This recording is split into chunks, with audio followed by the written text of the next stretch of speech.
Hello, it's me. Today we're going to talk about The Book of Night by Holly Black, an adult fantasy and first in a new series. This is the first Holly Black I've ever read, despite people having been telling me for years to read the Folk of the Air stuff because I love fairies. I'll be doing plot review, things I like, things I didn't like. It'll all be marked on the time bar. This book is set in the near future, kind of in the style of True Blood. The existence of something has come to light, permeated every aspect of society, irreversibly changing it. What has become known in the wider world in this story is the existence of glow mists.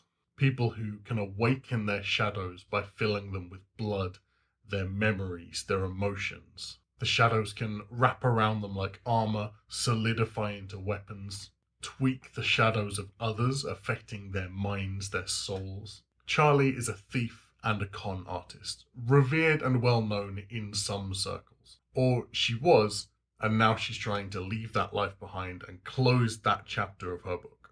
But when a skeleton from her closet comes calling, she is blackmailed into stealing a very important book, a grimoire about blights, shadows that become sentient, intelligent, and independent of their owners. Once again being sucked into the underground world of thieves, shady art dealers, pickpockets, black markets, hitmen, organized crime, all of these things being made even more dangerous by the existence of magic. Whenever a book starts in a neon-y underground bar, it's very difficult for me to shake a cyberpunk background for the rest of the book.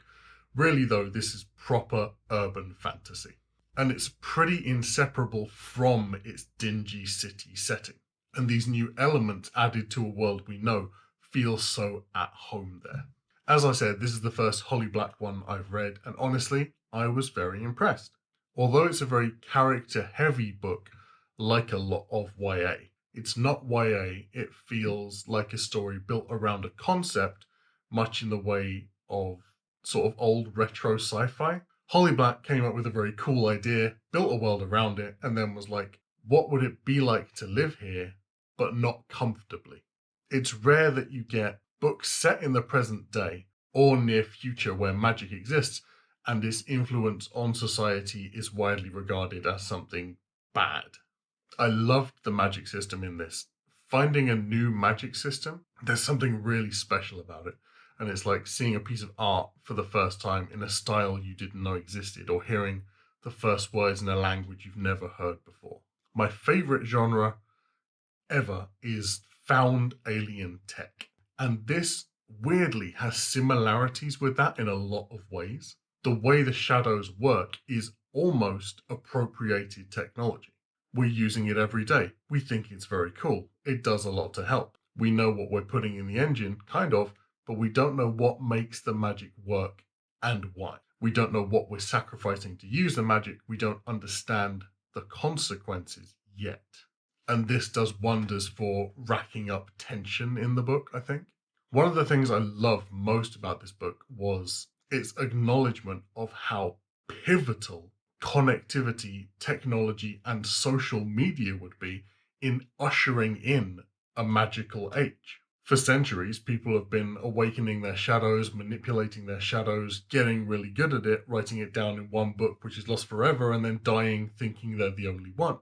But now we have forums and message boards and instant communication, and people can keep grimoires in the form of frickin' vlogs. And I like that this magic is well known but still rare.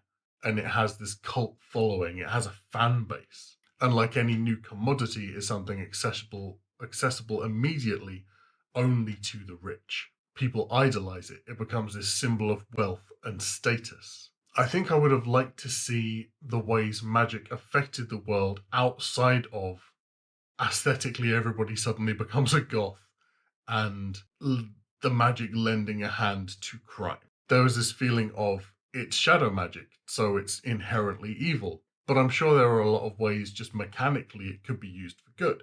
Hopefully we'll see more of that world in follow-up books. Shadow wielding surgeons, shadows used in construction, shadows used by the military. This book is a rogue story. 100%.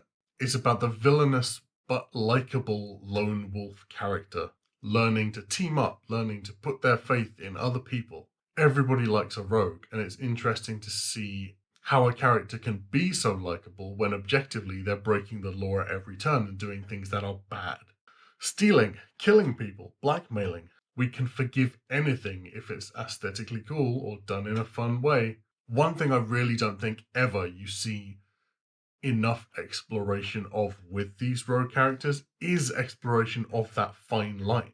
And when somebody tips over into not being a likable hero anymore and you're left to question why you had idolized them up to that point. You don't ever see rogue stories from the point of view of people being rogued.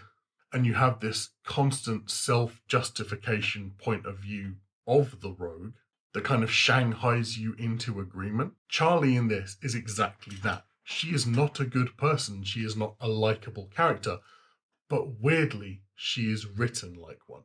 I think Charlie and her partner Vince are both really well put together characters. We see the reasons and justifications they have for their actions because we have these flashback chapters of pivotal events that have happened in their life before.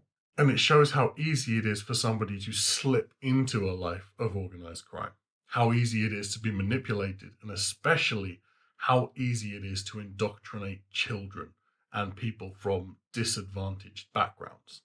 I didn't mind the romance plot of this book, and I think it's something that a lot of people who pick up this book are going to have a problem with. And I liked it more than I liked the romance plots in other stuff because it wasn't insta-love. This is about an established relationship where they come to a hurdle that throws a spanner in the cogs of their relationship. They have to overcome it together. They grow as people, they become stronger for it, and they move forward. This is not a romance dynamic that you see a lot ever, and I think it's really nice. In terms of vibe, I think this felt a lot like True Blood, also a lot like that very recent Silvia Moreno Garcia novel, Certain Dark Things, which I also really liked, so highly recommend based on this. I think the overall message of this book was, don't judge people for the things they do without trying to understand why they do them. Because you never know what's going on in somebody's head until you ask, and you never know what traumas people might have in their past that they just haven't told you about. Because really, it's none of your business. And also maybe if you're treating people a certain way, be ready to be held to that same standard. Stuff I wasn't sure about. The pacing is a bit weird, and I think it's going to throw some people off. The first half of the book is almost completely scene setting, with the story not kicking off at all until like 2/3 of the way through. And then the speed of the book picks up so hard. If you're not about world building, if you don't really care about that, I think the first half of this book is going to be a struggle. But I love world building. That's what I'm all about. So good on that front. I'm not sure from this only, I haven't read other Holly Black books. I'm not sure that Holly Black differentiates character voice particularly well. If you covered up a monologue, if you covered up the name of the person after a monologue, took it out of context, I think I'd be very hard pushed to tell you who was talking. Everybody has the same tone. Everybody uses the same language. It was less, this is how character X speaks, this is how character Y speaks, than this is how Holly Black speaks. I'm not a writer. It can't be easy, but I have seen it done well. And I think that's the thing this book fell down on. Also, there were a lot of side characters. Oh my god. And I know Charlie is this social, gregarious person and a connected person due to the nature of her work, but it was a bit convenient how she just knew everybody who was relevant to the story. Or maybe I don't have a lot of friends and that's just real life. Anyway, I'm very lucky, I think, that I went into this with zero expectations. Had a really nice time, was pleasantly surprised. There was a very juicy plot twist that I wasn't expecting.